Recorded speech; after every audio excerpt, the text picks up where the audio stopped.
Medical কাউন্সিলে অভিক দে ও বিরূপাক্ষ বিশ্বাসের প্রত্যাবর্তন। মেডিকেল কাউন্সিলের বৈঠকে উপস্থিত অভিক দে। বৈঠকে না থাকলেও চিঠি পেয়েছেন বিরূপাক্ষ। বহিষ্কারের পর কেন বৈঠকে অভিক, প্রশ্ন তুলে বিক্ষোভ জয়েন্ট প্ল্যাটফর্ম অফ ডক্টরসের। অভিযোগের সত্যতা প্রমাণিত হয়নি, ফিরিয়ে আনা হয়েছে, পাল্টা সাফাই মেডিকেল কাউন্সিলের সহসভাপতি। অর্কদীপ্ত মুখোপাধ্যায় আমাদের প্রতিনিধি রয়েছেন আমাদের সঙ্গে, চলে যাবো অর্কদীপ্তর কাছে। অর্কদীপ্ত, এখানেই প্রশ্ন উঠছে, এই অভিক দে, এই বিরূপাক্ষ, এদের বিরুদ্ধে একাধিক অভিযোগ, থ্রেট কালচার সহ দুর্নীতি সহ একাধিক অভিযোগ রয়েছে।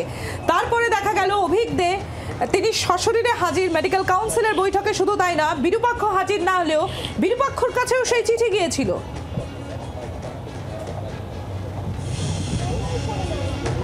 একেবারেই দেখো, মেডিকেল কাউন্সিল থেকে দুজনকেই কিন্তু ডিবার করা হয়েছিল, বহিষ্কার করা হয়েছিল, এবং তারা কেন আজ তাদেরকে ফিরিয়ে আনা হলো এই দাবিতেই কিন্তু সোচ্চার হয়েছেন জয়েন্ট প্ল্যাটফর্ম অফ ডক্টরসের প্রতিনিধিরা, যারা উপস্থিত হয়েছেন এই মুহূর্তে মেডিকেল কাউন্সিলের বাইরে। আজ সকালে জয়েন্ট প্ল্যাটফর্ম অফ ডক্টরসের প্রতিনিধিরা এসে জানতে পারেন যে বৈঠকটা আজকে বেলার দিকে হওয়ার কথা ছিল 12টা বা 1টার সময়, সেটাই এগিয়ে এনে সকাল 10টায় করা হয়। এবং সেই বৈঠকে উপস্থিত ছিলেন অভিক দে। তিনি কিভাবে এই বৈঠকে উপস্থিত থাকতে পারেন যখন তাকে বহিষ্কার করা হয়েছে, এই নিয়ে কিন্তু আরও সোচ্চার হন তারা। এবং পরবর্তীকালে আমরা যখন কথা বলি সহসভাপতির সঙ্গে, মেডিকেল কাউন্সিলের সহসভাপতির সঙ্গে, তিনি জানান যে তাদের বিরুদ্ধে যে অভিযোগ রয়েছে সেই অভিযোগের এখনও সত্যতা প্রমাণ হয়নি, তাই জন্য তাদেরকে ফিরিয়ে আনা হয়েছে। গত সপ্তাহে তাদেরকে চিঠিও দেওয়া হয়েছে, যেরকম নিয়ম ফিরিয়ে আনার ক্ষেত্রে সেই নিয়ম ফলো করেই কিন্তু তাদেরকে আনা হয়েছে, এমনটাই তিনি জানিয়েছেন। তো সব মিলিয়ে আপাতত যেটা জানা যাচ্ছে, বিরূপাক্ষ বিশ্বাস এবং অভিক দে দুজনকেই কিন্তু পুনর্বহাল করা হয়েছে ওয়েস্ট বেঙ্গল মেডিকেল কাউন্সিলে সম্প্রতি। অর্ক, এই জায়গাতেই জানতে চাইবো, তাহলে বলা যায় অভিক দে বিরূপাক্ষ বিশ্বাসের প্রত্যাবর্তন, আর এই বিষয়টাকে কিভাবে দেখছেন চিকিৎসক মহল, তাদের কি বক্তব্য?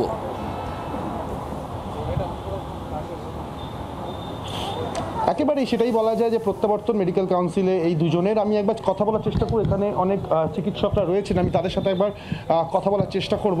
আমি একটু ডক্টর সুবর্ণ গোস্বামীর কাছে যাব। আমরা আজকে দেখলাম আপনারা যে সোচ্চার হয়েছেন যে ইস্যু নিয়ে, অভিক দে আজকে এই বৈঠকে উপস্থিত ছিলেন এবং জানা যাচ্ছে বিরূপাক্ষ বিশ্বাস তাকেও ফেরানো হয়েছে চিঠি দিয়ে, যেরকম নিয়ম মেডিকেল কাউন্সিল সেই অনুযায়ী নাকি ফেরানো হয়েছে।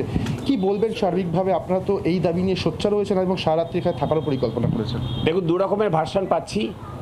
প্রেসিডেন্ট তিনি বলছেন শুধু অভিক দেকে ফেরানো হয়েছে, ভাইস প্রেসিডেন্ট সুশান্ত রায় তিনি বলছেন যে না, অভিক বিরূপাক্ষকে দুজনকেই ফেরানো হয়েছে। অথচ এই দুজনের বিরুদ্ধেই হাজারো অভিযোগ। এক তো জানেন আপনারা যে দুজনেই সাসপেন্ডেড, পশ্চিমবঙ্গ সরকার তাদেরকে সাসপেন্ড করেছে, স্বাস্থ্য দপ্তর।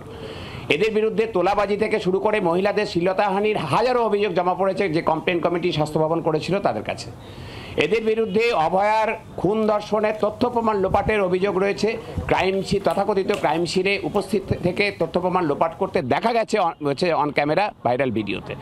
ফলে যেটা হচ্ছে যে এদেরকে এখানে পিছনের দরজা দিয়ে এরা ভেবেছে যে জুনিয়র ডাক্তারদের এই সময় পরীক্ষা, সিনিয়র ডাক্তাররা কাজে ফিরেছেন, এই সময় ব্যাকডোর দিয়ে এদেরকে আবার রিইনস্টেট করে দেবে, যাতে আর এরা আবার নতুন করে তোলাবাজি শুরু করতে পারে, এইটা ভেবেছেন। কিন্তু আমরা সেটা হতে দেব না। সিনিয়র ডাক্তার, জুনিয়র ডাক্তার এবং প্রতিবাদী নাগরিক সমাজ মিলে আমরা এটার বিরুদ্ধে জোরদার প্রতিরোধ গড়ে তুলব। সেই জন্য আজকে আমরা যে 4টে অবধি, 12টা থেকে 4টে অবধি যে সমাবেশ এবং বিক্ষোভের ডাক দিয়েছিলাম, সেটাকে আমরা প্রসারিত করেছি, এক্সটেন্ডেড করেছি। আমরা আজকে সারা রাত এবং কাল সারাদিন আমরা এখানে অবস্থান করব। তাতে আমাদের জুনিয়র ডাক্তারদেরও আহ্বান জানাচ্ছি, তারাও এসে যোগ দিন। পরীক্ষা যাদের নেই, যাদের পরীক্ষা শুরু হয়েছে আজ থেকে, তাদের কথা আলাদা, বাকিদের আমরা আহ্বান জানাচ্ছি। তার সঙ্গে যারা অভয়া মঞ্চ এবং প্রতিবাদী হচ্ছে যে নানানভাবে এই অভয়ার খুন ধর্ষণের বিষয়ে প্রতিবাদ নেমেছিলেন, তাদেরকেও আমরা আজকে রাতে যারা পারবেন না, তাদেরকে কাল সকালে এই আমাদের অবস্থানে যোগ দিয়ে হচ্ছে যে এই যে অপচেষ্টা যে আবার নতুন করে তোলাবাজি এদেরকে দিয়ে করাবে, এটাকে আটকানোর জন্য যা যা করার তাই করতে বলছে। একবারে সম্প্রতি যেমনটা উনি বললেন যে ওনারা 12টা থেকে 4টে যে এখানে অবস্থান করবেন বলে যে পরিকল্পনা করেছিলেন, এবং তারপরে এই পরিবর্তিত পরিস্থিতিতে যে তারা এই অবস্থানটাকে এক্সটেন্ড করছেন আজকে সারা রাত্রি এবং কালকে সারাদিন তারা এখানে অবস্থান করবেন, এবং বিভিন্ন জুনিয়র ডাক্তারদের বা অন্যান্য ডাক্তারের সংগঠন যেগুলো রয়েছে তাদেরকেও কিন্তু তারা আহ্বান জানাচ্ছেন এইখানে এসে আপাতত তাদের সঙ্গে এই প্রতিবাদে সারা রাত্রি ধরে অবস্থানে যোগ দেওয়ার জন্য।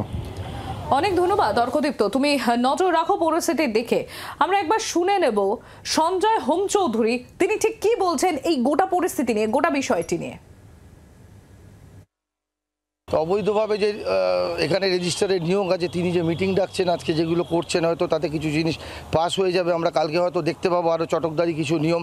কারণ আমরা খবর পেয়েছিলাম যে আজ 8টায় মিটিং হবে, তা আমরা 12টায় এসেছিলাম, শুনলাম সেই মিটিং 10টায় হয়ে গেছে, কমপ্লিট হয়ে গেছে।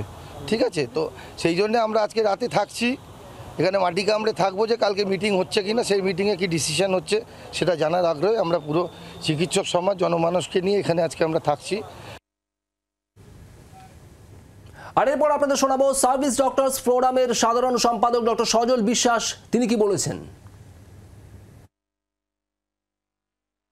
অত্যন্ত বিস্মিত, মর্মাহত এবং ক্ষুব্ধ যে আজকে দেখলাম যে ডাক্তার অভিক দের মতো একজন অভিযুক্তকে পুনরায় আবার মেডিকেল কাউন্সিলের মিটিংয়ে তাকে আহ্বান করা হলো, মিটিংয়ের সুযোগ দেওয়া হলো।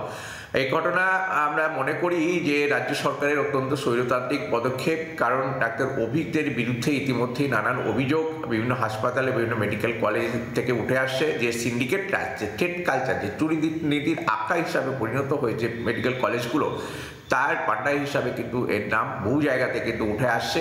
এবং এই ঘটনাগুলোর আলটিমেট পরিণতিতে যে অভয়কাণ্ড ঘটল আরজিকর মেডিকেল কলেজের নৃশংসতম খুন এবং ধর্ষণের ঘটনা, সেই ঘটনার দিন অর্থাৎ 9ই আগস্ট সকালে ক্রাইম সিনেও কিন্তু ডাক্তার অভিককে দেখা গেছে, সেই ভিডিও ফুটেজ রয়েছে এবং তার জন্য সিবিআই তদন্ত করছে। পুরো বিষয়টাই কিন্তু বিচারাধীন। এরকম একটা বিচারাধীন অবস্থায় ইতিমধ্যেই আন্দোলনের চাপে মেডিকেল কাউন্সিল থেকে তাকে বহিষ্কার করা হয়েছিল, আবার তাকে পুনরায় ফিরিয়ে আনা, এটা অত্যন্ত দুরভিসন্ধিমূলক একটা পদক্ষেপ বলে আমরা মনে করি। মেডিকেল কাউন্সিলের সহসভাপতি সুশান্ত রায় তিনি কি বলছেন শোনাবো আপনাদের।